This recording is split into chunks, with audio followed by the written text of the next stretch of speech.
ሐዋርያቲሁ ከበበ እግረ አርዳኢሁ ሐጸበ ሆኖሙ አበ ወእመ ወመሃሮሙ ጥበበ ረፈቀ ምስሌሆሙ በድራር ዘዲበ ኪሩቤል ይነብር ወሎሙ አርአየ ሥርዓተ ምስጢር ዘቁርባን ደቀ መዛሙርቱን ከቦ እግራቸውን አጠበ። እናትና አባትም ሆናቸው ጥበብንም አስተማራቸው። በኪሩቤል ላይ አድሮ የሚኖር ከደቀ መዛሙርቱ ጋር ለራት ተቀመጠ። የቁርባንንም ምስጢር ሥርዓት አሳያቸው። ጌታችን በፍጹም ትሕትና የደቀ መዛሙርቱን እግር ያጠበበት ከሐዋርያት ጋር ግብር የገባበትና የክርስትና ሕይወት ማኅተም የሆነው ሥርዓተ ቁርባን ያከናወነበት ሥርዓተ ቁርባነ ምስጢርን የመሠረተበት ታላቅ ዕለት ነው። እንኳን አደረሳችሁ ክርስቲያኖች። መሥዋዕተ ኦሪት በእንስሳት ደም የሚቀርበው መሥዋዕት ማብቃቱን ዛሬ ጌታችን አስተማረ። ጌታችን ኅብስቱን 13 ቦታ ከፈተተው በኋላ አንዱን ለራሱ ተቀብሎ የተቀረውን 12ቱን ይህ ነገ በመስቀል ላይ ለቤዛ ምዕመናን የሚቆረሰው ሥጋዬ ነው ብሎ ለደቀ መዛሙርቱ አቀብሏቸዋል። ቀምሶም አቅምሷቸዋል። ጽዋውንም አንስቶ ለወጠው። ከዚያም ሁላችሁ ከእርሱ ጠጡ፣ ስለ ብዙዎቹ ለኀጢአት ይቅርታ የሚፈሰው የአዲስ ኪዳን ደሜ ይህ ነው አላቸው። ከእርሱ ብሉ ጠጡ በማለት ምስጢርን ሥርዓተ ቁርባንን መሠረተልን፣ ወይም ራሱ ሥርዓተ ምስጢርን ሥርዓተ ቁርባንን ጀመረልን። ዛሬ ጸሎተ ሐሙስ የምስጢር የቁርባን ቀን ይባላል። ሉቃስ 22 ከቁጥር 20 እንበለ ደዌ ወሕማም እንበለ ጻማ ወድካም አመ ከመ ያብጽሐን ያብጽሕክሙ እግዚአብሔር በፍስሐ ወበሰላም ወመዓሮሙ ጥበበ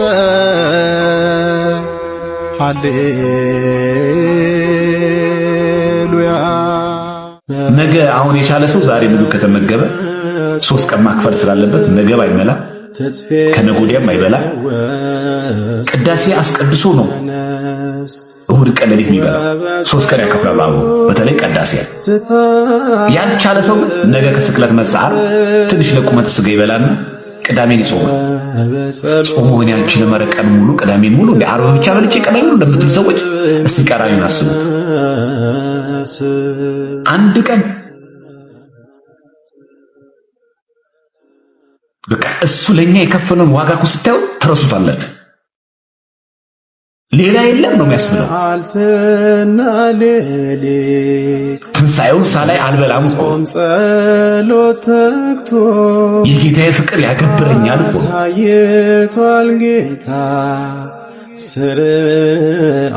በጣም ነው የሚገርመውና እቺ ቀን ዛሬ ምስጢር ቀን ናት። ሥጋው ደግሞ የተቀበሉ ሰዎች በእውነት በጣም እድለኛ ናቸው። እቺ ቀን የአዲስ ኪዳን ሐሙስ ናት።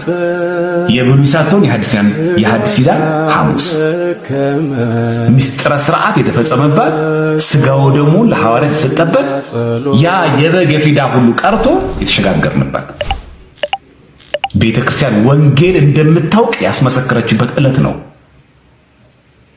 ያ የብሉይ ሞት የሚከለክለው ሊቀ ካህን አይደለም ያለን፣ አሁን የሚራራ ሊቀ ካህናት ነው ያለን። ኃጢአት ስንሰራ ስንበድል ንስሐ ገብተን ሥጋው ደግሞ ስንቀበል ይቅር የሚል ሊቀ ካህናት አለን፣ ኢየሱስ ክርስቶስ። ብል ነቀዘማ ያበላሸው ኃጢአት ሰርተን እንኳን ለልጆቼ የሚል ወደ ኋላ ስንጎተትበት ወደ ፊት ለፊት የሚስበን በኃጢአታችን ስቅስቅልን ስናለቅስ እንደ ማርያም መግደላዊት አይዞሽ ልጄ ኃጢአት ሰሩን ይሻል የሚል በቀና ቀና በይ አይደለም የሚለው፣ ተናገሪ እንዳለ የሰራሽው ስራ አይደለም የሚለው፣ አይዞሽ የሚል አትፍሪ እምነትሽ አድኖሻል። አይቴ ነበርክ ምን ተገበርክ ያላላትም፣ የት ነበርሽ ምንድን ያደረግሽው አላላትም፣ አልጠየቃትም። ስቅስቅልን ስናለቅስ ስናነባ እግቤቱ ስንወድቅ ስሬትን ይሰጠናል እሱ። ለዚህ ነው እኮ እሮብ የእንባ ቀን የተባለችው። አንባአ የቅድስና መገለጫ ነው። ነገራችን መጽሐፈ መነኮሳት ላይ አለ። የሐዋርያትን እግር ዝቅ ብሎ ማጠቡ ትህትና ነው የሚያሳየን። ትህትና አስፈላጊ ነው ክርስቲያኖች። መጽሐፈ መነኮሳት ፊልክስዩስ ላይ ይችን ቀን ሕጽበተ ፋሲካ ትትሜሰል ይላል፣ በሚስጥረ ትህትና ፍጽምት ይላል። ሕጽበተ ፋሲካ ማለት ልክ አሁን ዛሬ ሐሙስ ማታ የሐዋርያትን እግር አጥቦ ትትሜሰል በሚስጥረ ትሕትና ፍጽምት ይላል ፊልክስዩስ። ፍጽምት የሆነችን ትሕትና ያሳያል። ዝቅ ብሎ ዝቅታ ነው የከበደ። እዚህ ጋር ያቃረንኛ ዝቅታ ነው። በደልኩ ይቅርታ ለማለት እዚህ ጋር ያዘን፣ ግን በዓሉን እናከብራለን።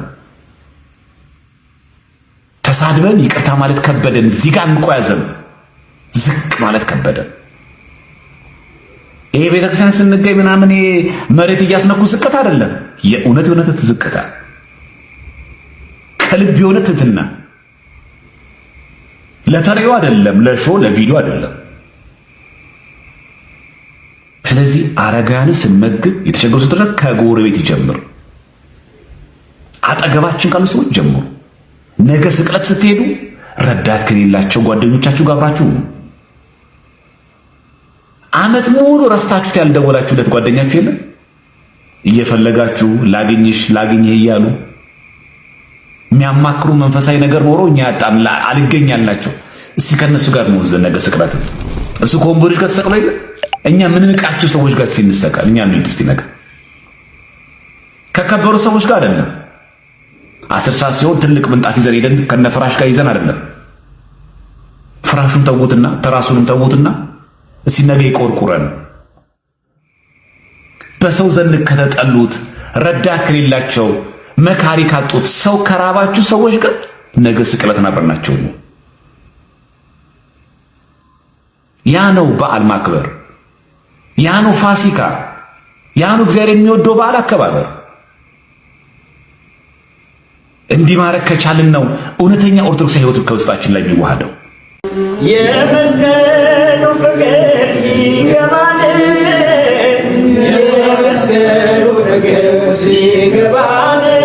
ግን አንድ ቀን አይደለ እድሜ ልኳን ሁሉ ማርያምና ሐዘን ይተዋወቃሉ።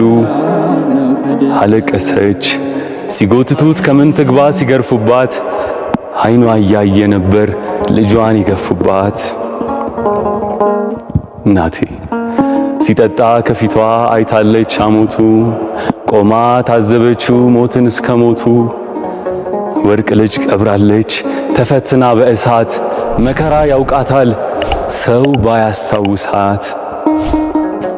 ብርቅ ልጅ ተሰቅሎ እርቃኑን ተገሎ ቆማ ስላየችው ሐዘን እንደ ድግስ። እናንተ የከፋው ሰው ካለ ማርያም እቅፍ ያልቅስ። ካቀረቀርኩበት ቀና ያረገኝ